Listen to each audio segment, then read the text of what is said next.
What we want to do, Matteo, is we want to move. Last unit we were looking at static electricity, and static electricity is charges that are gathered on one area and can't go anywhere. This chapter we're going to say, okay, what if we hook up some wires? We're going to talk about circuits.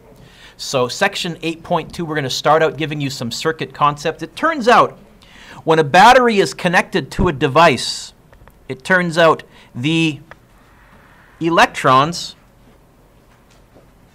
flow out of the negative terminal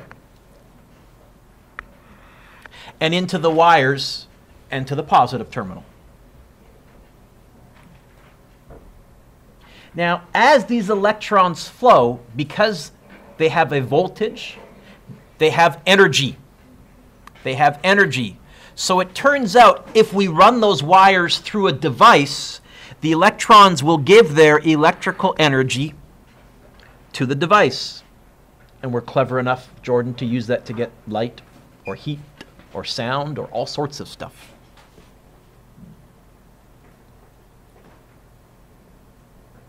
The electrons then return to the positive terminal so they return to the positive terminal with less energy than they started with. The energy was used up in the device.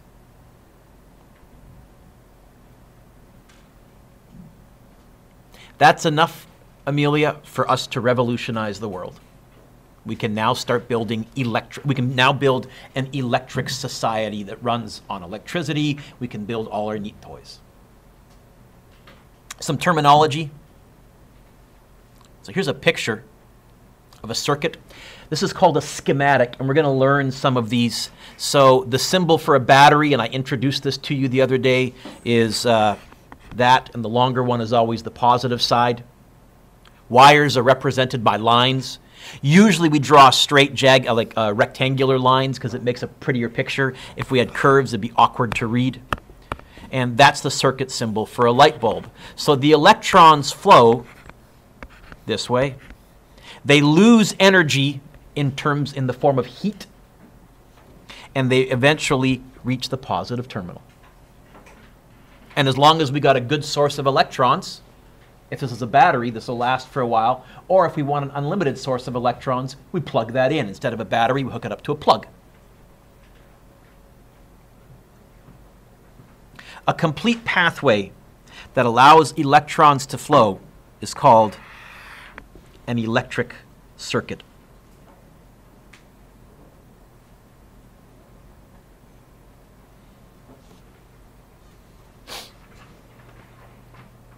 What happens if you took a battery and you just touched a wire to one end?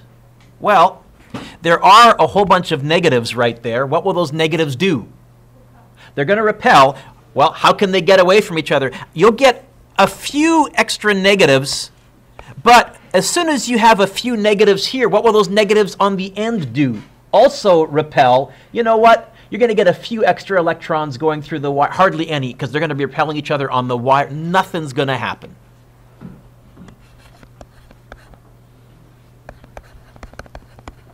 Nothing. No electrons will flow. That's because I yoinked this diagram from the internet. And it was a picture, so I couldn't edit it. I'm lousy at computer graphics, so I steal stuff from all over the place in my lessons. What if the wire forms a continuous loop? Well, now we're going to get electrons, we're going to get electrons, we're going to get electrons, we're going to get electrons flowing. Because not only can they repel each other, not only are they repelled from the negative, but what is that positive terminal doing? Attracting. You'll get current flowing. You'll get current flowing. Now here's the problem. Here's the problem. As these electrons move through this wire, they're going to be bumping into other atoms. They're going to be bumping into other atoms. And when they bump into other atoms, when atoms rub against each other, what is generated? this is going to heat up. In fact, this is a dangerous circuit. This wire might start to heat up red hot because I told you the electrons have all this energy. They have to get rid of that energy before they get to the positive. And if there's no appliance, no electric device for them to get rid of their energy, they're going to get rid of it in the wire. They're going to heat up the wire. What's wrong with this circuit? There is nowhere for the electrons to lose energy. The wire will heat up. That's bad. In fact, Nicole, we call this a short circuit. It's a short circuit. That's the word you could put in the blank. You may have heard that term. Oh, this appliance is shorted out.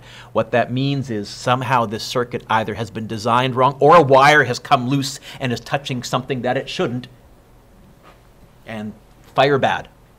Although your stove elements are a controlled short circuit.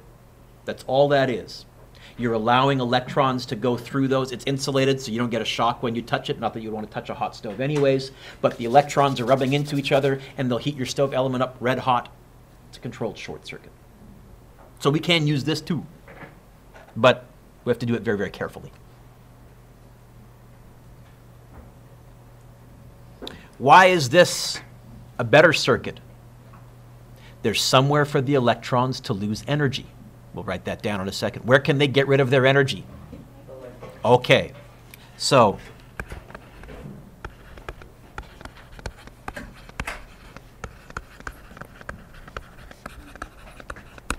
the wire here might get a bit warm because there still are some electrons going through it, but nowhere near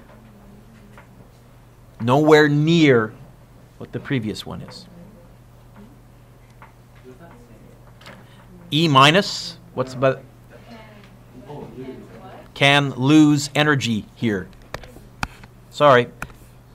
By the way, you never need to be embarrassed about asking me to translate my writing. My writing is atrocious. That's the one time I won't make fun of a kid ever. It's gotten better. It used to be worse, and it's still bad. Aiden, there's a reason I type everything. It's embarrassing to me. But as a lefty, and especially on this tablet, it's kind of awkward. So if you don't have a complete circuit, will electrons flow? No. If you do, will electrons flow? Yeah. Put your pencils down.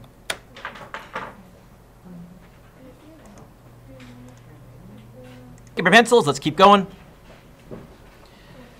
Turns out there are 4 basic components that every circuit has. Sorry, that almost every circuit has. The first is the source, which is the battery. It supplies the energy. Now, I wrote battery, etc., because it could be a plug, or it could be some other a generator. There are other ways to generate voltage and generate current. But for now, battery. What else? A conductor. That's the wire through which the current flows.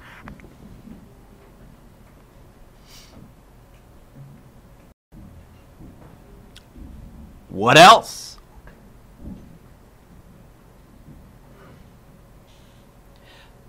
What we call a load, something that will transform electrical energy into heat or light or movement or something. Yep. You got it. Okay. And then the fourth one, I'll be honest, I often won't draw in a circuit. Technically, all circuits have a switch that turns the circuit on or off, but if there is no switch, what you're really assuming is someone is touching the wire to the end of the battery or removing the wire, and that's how they're turning it on and off. So that fourth one, anyways, this looks like a good multiple choice question. Hey, what are the 4 components that every circuit must have? That might be something like that. In other words, you probably want to make a little star next to the 4 basic circuit. Remember those. We also have some circuitry symbols. This is from page 282, but I've included it in your notes. You are going to need to memorize them, but you will, because they're such great shortcuts for drawing circuits, you'll use them all the time. So what are the symbols? Oh, go back to the previous circuit I wrote and label the load, the conductor, and the source. So let's go back to this battery, this one right here. What's the load? The light bulb. This would be, what's the conductor? Wires.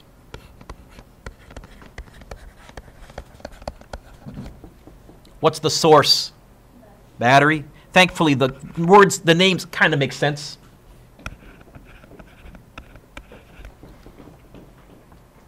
Where's the switch? I didn't put one in here when I did this one with graphics because this took me a while, and after I was done, I went, oh, I forgot to put a switch in. You know what? The switch would be someone just touching this end of the wire to the battery, kind of the way you guys set up, did your voltmeter tests. It's another way to do a switch. Okay. Circuitry symbols. Here they are. Conducting wire. A voltmeter, which we played with last time. A bulb is sort of a circle with kind of a curvy capital M in it. It's sort of supposed to look like the filament inside a light bulb. And then the rest of these are pretty obvious. Well, okay, cell, battery, positive, negative. These two are pretty obvious, open switch, closed switch. Yes, you'll need to memorize these. I wrote in your notes. Riley, it'll happen naturally. I guess you can make a little note here, memorize, and if by the time we get to the test you don't recognize these, you want to memorize them. But if by the time we get to the test you don't recognize these, it's because you haven't done any of the homework. Because every kid memorizes these because they're such great shorthand. So let's talk about circuit diagrams. This is not in your notes yet, but it will be shortly. A circuit diagram, or a schematic, is a great, quick, shorthand, accurate way to model an actual electric circuit. You can see here, here's our battery. Which side of this battery is positive, the left side or the right side? Because that's where, oh, I heard someone say right. Which one? Left, because there's the positive terminal, and that's why I drew those lines longer. There's the switch and two light bulbs. So you're definitely going to want practice drawing some circuits. So here's a circuit diagram. Let's practice drawing it as a schematic. Let's do the battery first. Which side is positive? So it's going to be one cell, several batteries. That represents that. Then I have some wires going like this. And then when I get down to here, what do they run into? A light bulb. Okay, what's the symbol for a light bulb? It's a circle with that curvy little M thingy in it. I always have trouble drawing it, but that. Then what do we run into? I don't think we run into the battery. We're going this way now. Sorry, what? Closed switch or open switch? Show it's a closed switch. I'll go, there's one end, there's the other end, and it's closed. Oh, wait. Which one are we doing? Oh, do I have a different one from you? Yeah. Ah!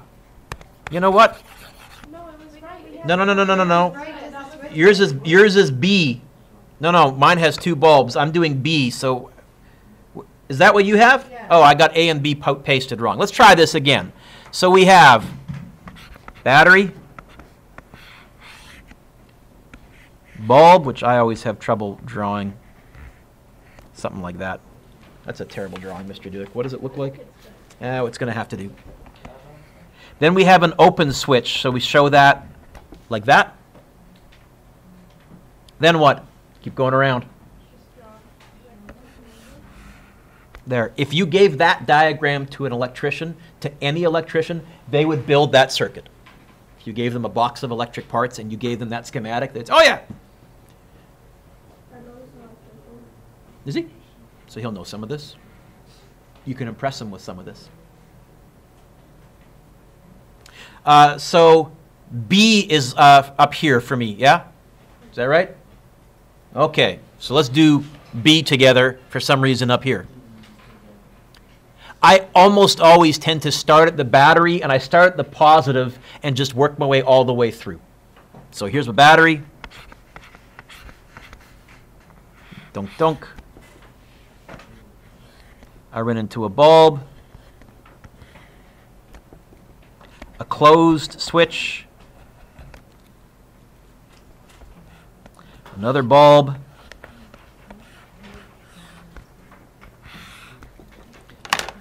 and an open, and back to the battery.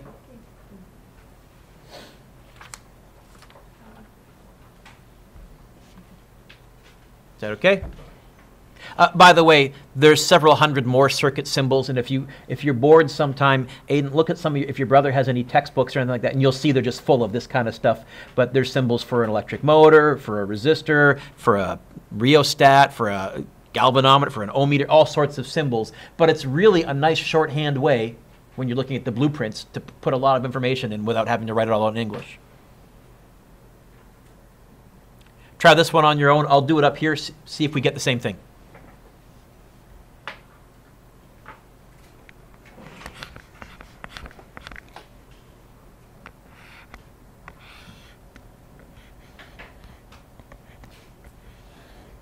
There, that's a better way to do it, Mr. Dueck. Can't we just draw like a loop Can't we just draw like a loop? instead of doing that? To be honest, if you do this, Yeah, like that. I won't be too fussy, because I've seen it done that way too. In fact, that's how I tend to teach it in Physics 12. We were taught that Oh, I missed a switch. You were taught that where? in grade 6. You guys did electricity circuits in grade 6? Mm-hmm. Nice. Yeah, we did a lemon battery. Oh, you did a lemon battery? Yeah, we did like that. I think, right? So to show a switch, I always put big dots, and that's saying that switch is closed.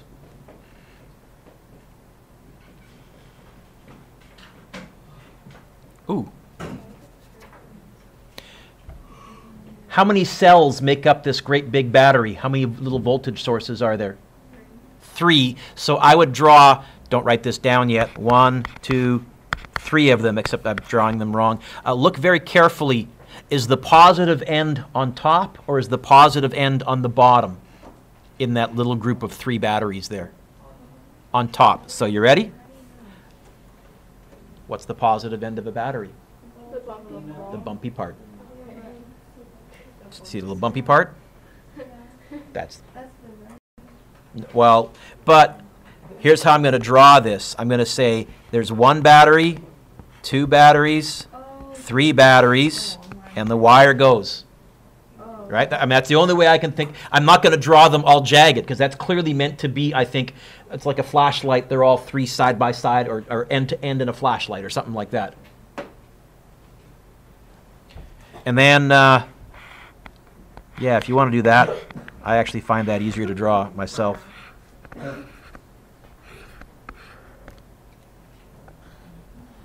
But I'll do one just the old way. Ah, that's terrible. Well, I just worry that in my tests, because I'm using a data bank from the text. Well, I know, actually, I typed most of this one myself, so yeah. We're okay. Here's 3 light bulbs being run by 3 batteries. Or 1 big Uber battery made up of 3 smaller cells. I don't know.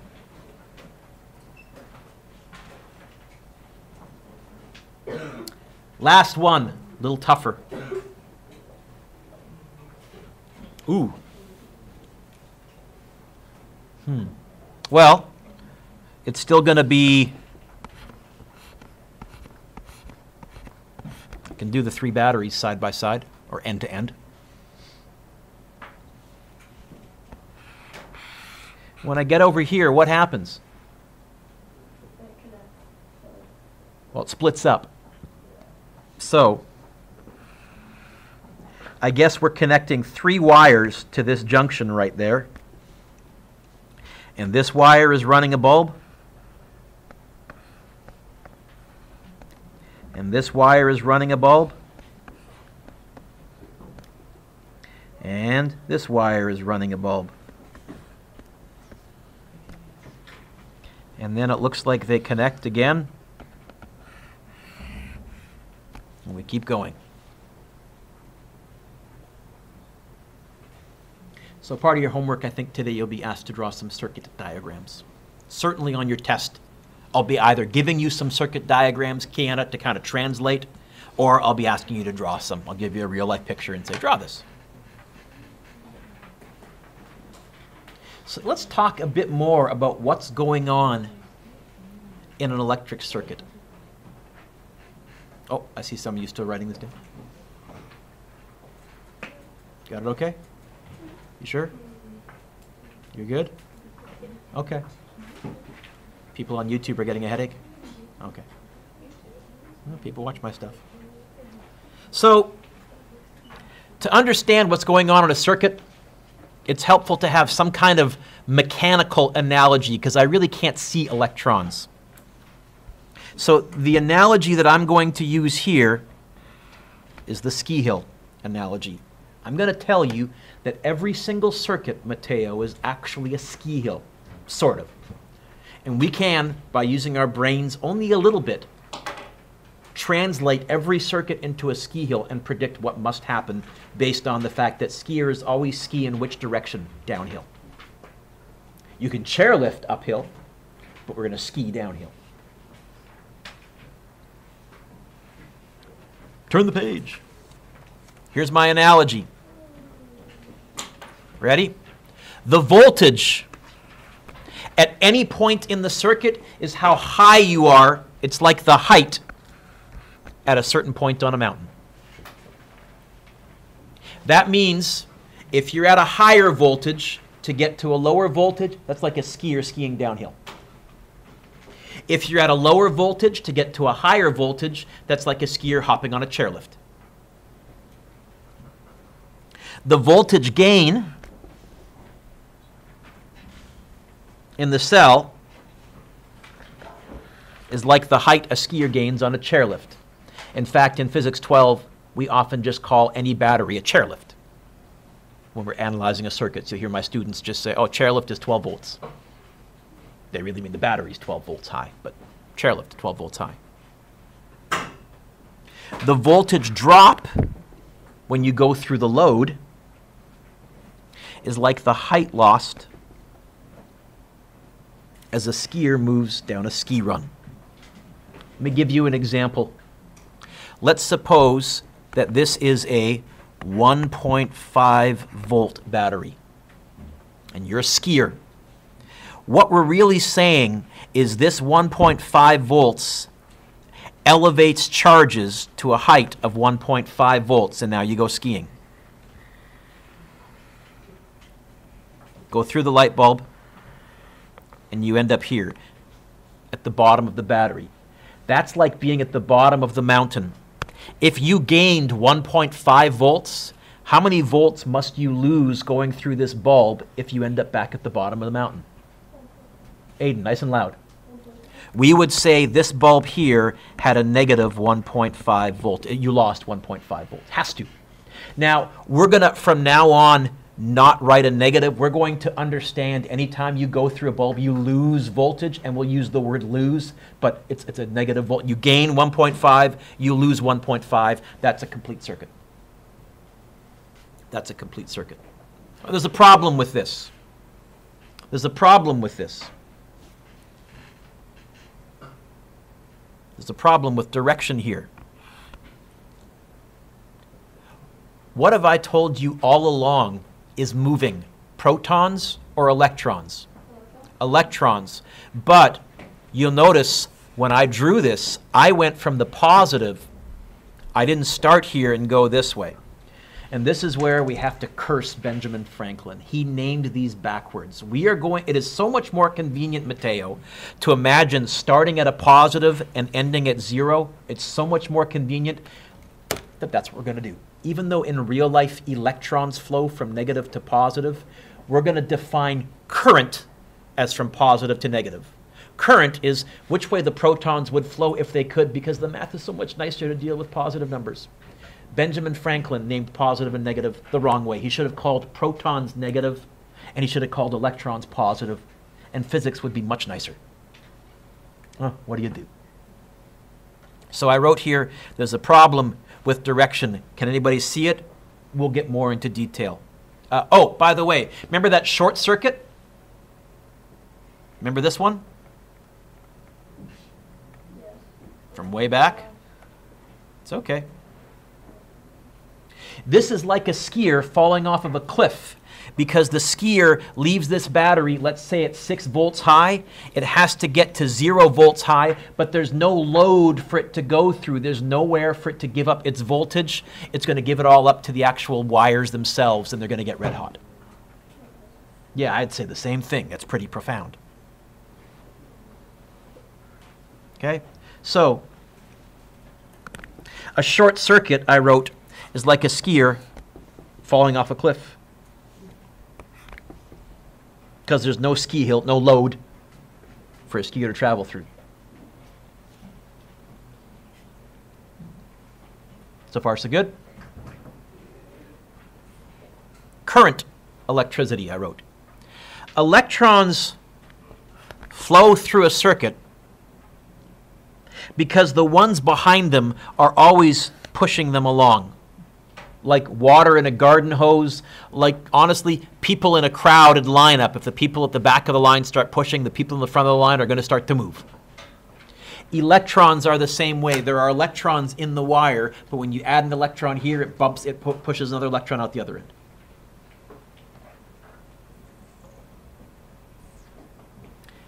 Electricity in a circuit is what we call current, not static, because it flows continuously. It flows continually. But if you break the circuit, like with a switch, the current stops.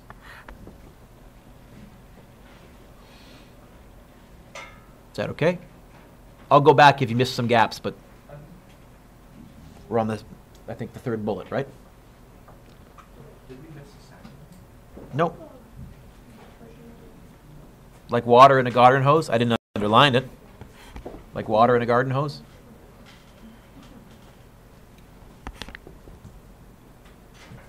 Okay.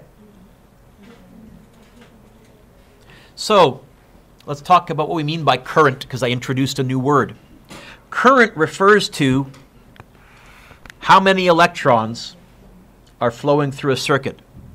In fact, it's how many pass a point in a conductor every second. In my ski hill analogy, Lyndon, current refers to how many skiers are on the hill at any one time. More skiers on the same hill, bigger current. Less skiers on the same hill, smaller current.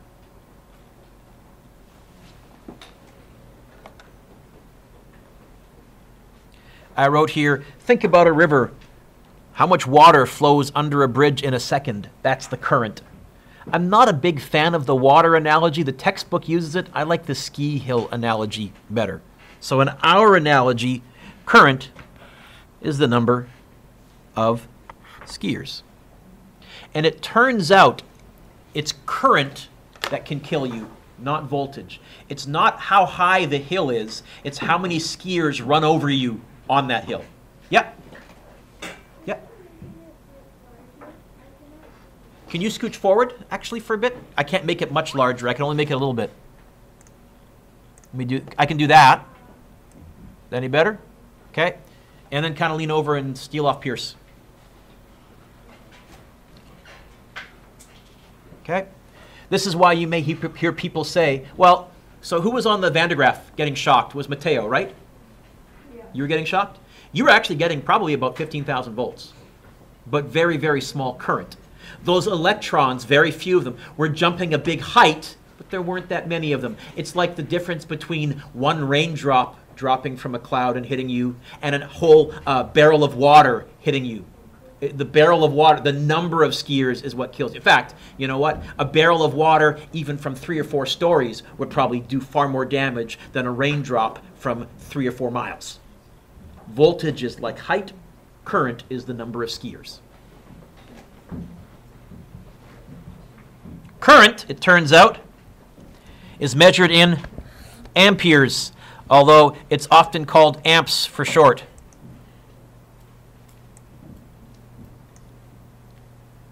Symbol, capital A. Okay, my pen just stopped magically working here. No, that's way off. Come on, pen, come back. Nope, pause the video for a sec. By the way, it's when Dropbox is doing a bunch of downloading. You make it, Dan? You make it? Good, turn the page. 1 milliamp, and you've learned enough of metric to know that the abbreviation for milli is a lowercase m, is 0.001 amps. And it turns out 1 milliamp is nicknamed the death current, because this is enough. If it goes through your internal organs, it's enough to cause your heart to stop or fibrillate, which is twitch irregularly, until they can shock it back into its regular rhythm. And if they don't, that's a bad thing. Well, certainly if your heart stops, you've only got a couple of minutes. But even if it's twitching irregularly, that's why, though, those shock paddles work as well, because a shock can also shock your heart back into its regular rhythm. What will happen to you if your heart starts If your heart starts to fibrillate, probably you'll get very lightheaded. First of all, it would depend whether it was speeding up or slowing down. Usually it goes too fast. You get very, very lightheaded. Often you pass out and you have trouble breathing. By the way, that's all a pacemaker does. So you may know somebody that has a pacemaker installed. Literally, Kiana, all it's doing is it's monitoring the heartbeat, and anytime the heart starts to fibrillate, it sends a little shock on it. Not in the, well, in the death current range, but a controlled one, because we can also control what we want your heart to do. But if you were given that in a non-controlled situation, it could affect your heartbeat. It can also cause your nerves to clench. So if you were in a bathtub, for example, and your nerves clenched, you might not be able to lift your head out of the water, and so you might drown. This is the death current. Turns out, most power outlets provide 15 amps, not 0.001 amps of electricity. So don't put your tongue into a power outlet. Don't stick stuff like a screwdriver or a fork into a power outlet. There is well more than enough to kill you. Be careful around electricity. Okay?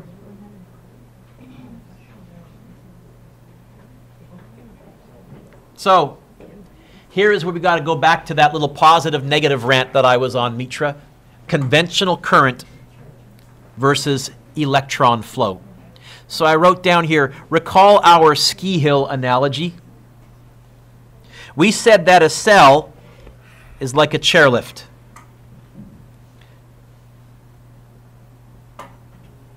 That current is like the skiers.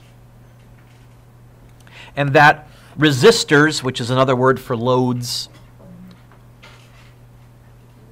are like the ski hills where the skiers lose height. You gain voltage from the battery, you lose voltage going through a load, going through a resistor. And anything you gain, you have to lose before you get back down to the bottom of the battery. The same way, if you're skiing, Kevin, and you want to get back on the chairlift, you have to get to the same height as the bottom of that chairlift. Otherwise, it doesn't work. Okay with that?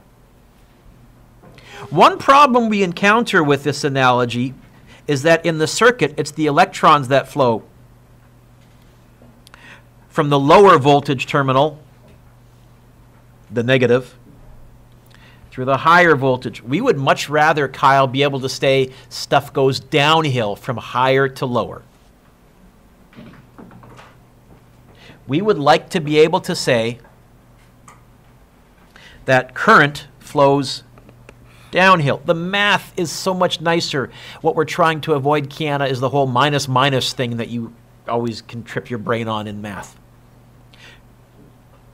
From higher positive voltage to lower negative voltage. And so, we're going to focus on the positive charges.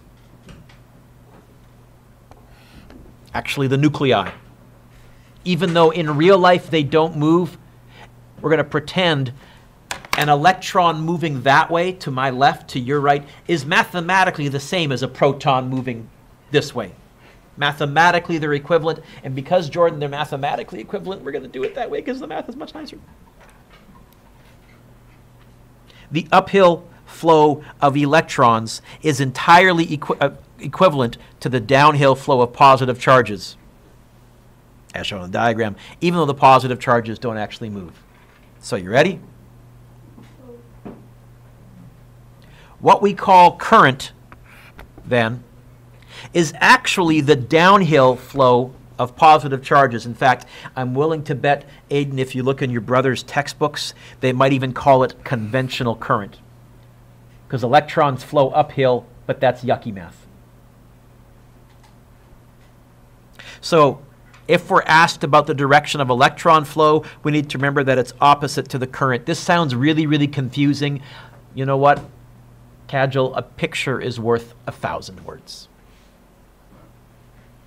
So here's what I have. I wrote, draw the direction. I'll come back if you need it, but really focus on this one first. Draw the direction of the electron flow. Electrons are going to flow from which terminal, negative or positive? So electrons go this way.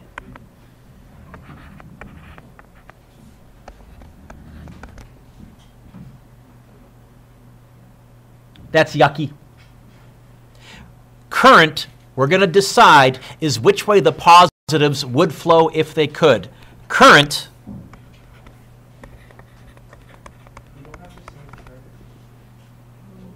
you do, but I added some stuff.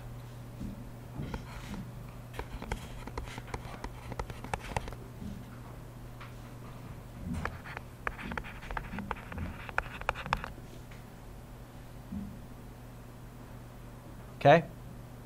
Current flows from positive to negative. And from now on, when I say to you, Brendan, which way is the current? From positive to negative, downhill. It's much nicer. Now, in your diagram, I added, this here is what we call an ammeter. A voltmeter measures voltage. An ammeter measures amps, current. Oh,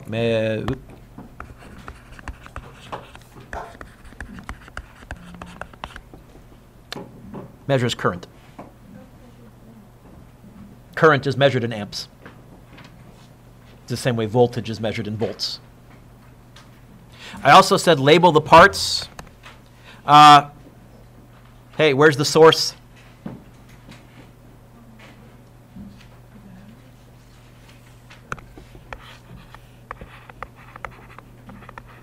Where's the load?